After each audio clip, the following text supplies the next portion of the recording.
Hello again, I'm Forbes adventurer Jim Clash. Lamborghinis are the stuff of car lovers' dreams. The Urraco, the Countach, the Diablo, all were instant classics. Now it's the Gallardo and the Murcielago.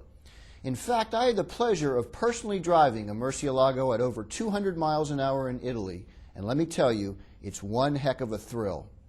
Joining us is Lamborghini CEO Stephan Winkelmann to tell us what's next for his futuristic car company. Stephan, thank you so much for coming on today. It's my pleasure. Look, you know, maybe it was in the 1980s, I saw a piece in the United States about Lamborghini, and it was a Morally Safer 60 Minutes piece where they were out driving the Countach. And at the time I thought, what an amazing car. What would it be like to be the CEO of Lamborghini?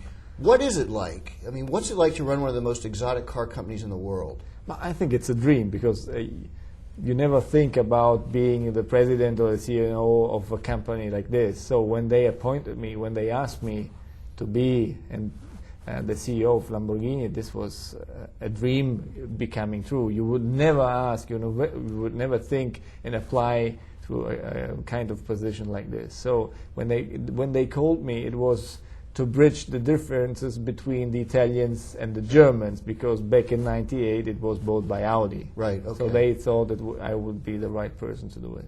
Now, do you have personally a Lamborghini? Do you own a Lamborghini? Do you drive one? Yes, I have one. Which one? Lamborghini Gallardo. Gallardo, okay. Yes. And that's the one I'm going to be driving with you guys in a couple of weeks out at Nardo. I hope you will drive a Murcielago LP 640. Well, I'm hoping to drive that too. Yes. I think last time I drove the Murcielago, we took it up to 208 miles an hour. This was in 2002, and this is the helmet that You wear this I wore helmet. This helmet, yes. And everybody from Lamborghini signed it. So I'm hoping that I will bring this helmet for good luck. You have to, definitely, you have to. But how fast will the Gallardo go? That's the one I'm going to drive first. But this is round about the same. It's close to 200 miles per hour, and the new Murcielago LP 640 is exceeding. It's going to hit the 210. 210. Yes. Wow. So faster than the one I drove a couple of years ago. Yes, it's a bit faster. Yes. I see Ferrari sponsors and spends a lot of money on Formula One racing, and I just wondered why Lamborghini doesn't. I know you're a smaller company, but have you thought about getting involved in racing sponsorship or building cars for races? All our competitors do racing, and due to the fact, as you said, we are a small company, we have to be careful in doing the things. It has to be a business case, and we have a lot of priorities at time being, and it's not on the top priority going into the racing, but we're thinking about, and maybe one day we will come up with it. Would it be Formula One? No, it will be not Formula One. What would you think? Something like a challenge, monomarca, as we say in Italy. This would be the first step, and then we see. Okay.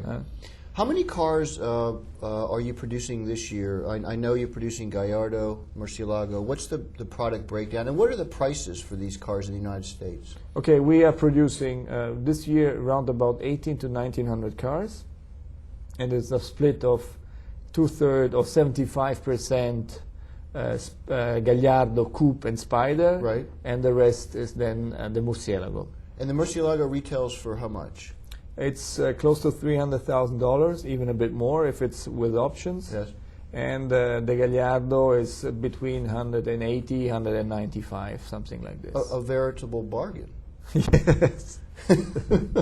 And what are you guys working on looking into the future? If there's anything you can tell me about any new cars you're working on, or what's the plan to expand production of the Gallardo and Murcielago, or are there some new cars in development? We have two product lines, basically. We have the Gallardo and the Murcielago, both with open versions. The Gallardo has a Spider, and the Murcielago has a Roadster. So at time being, we have the youngest product line we've ever had, and there is no planning to have additional models.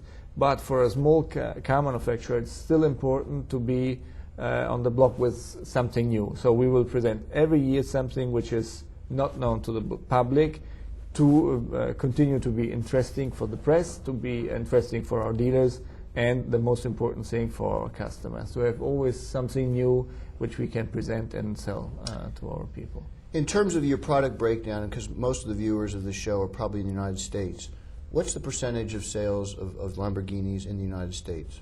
This is the most important market, and we are selling here a bit more than 40% of the total sales around the world. And the biggest markets within the States is the greater area of New York, Really? Florida, and California. And California, the Southern California part, is selling out of the States more than 1/3. And each car, as I understand it, is ordered in advance, and you do not even start to make the car until the person orders it, correct? Yes. So they're all handmade? They're all handmade. The craftsmanship on the Murcielago is higher than on the Gallardo.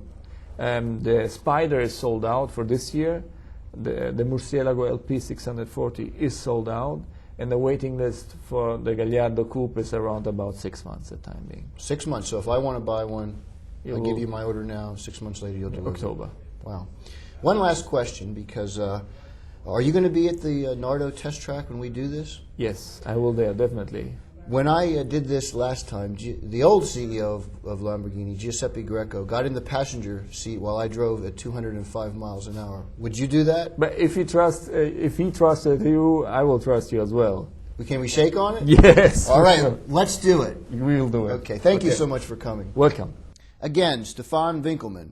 I'm Forbes Adventurer columnist Jim Clash. For more adventure, check out my column in Forbes magazine. Thanks for watching the Forbes.com video network.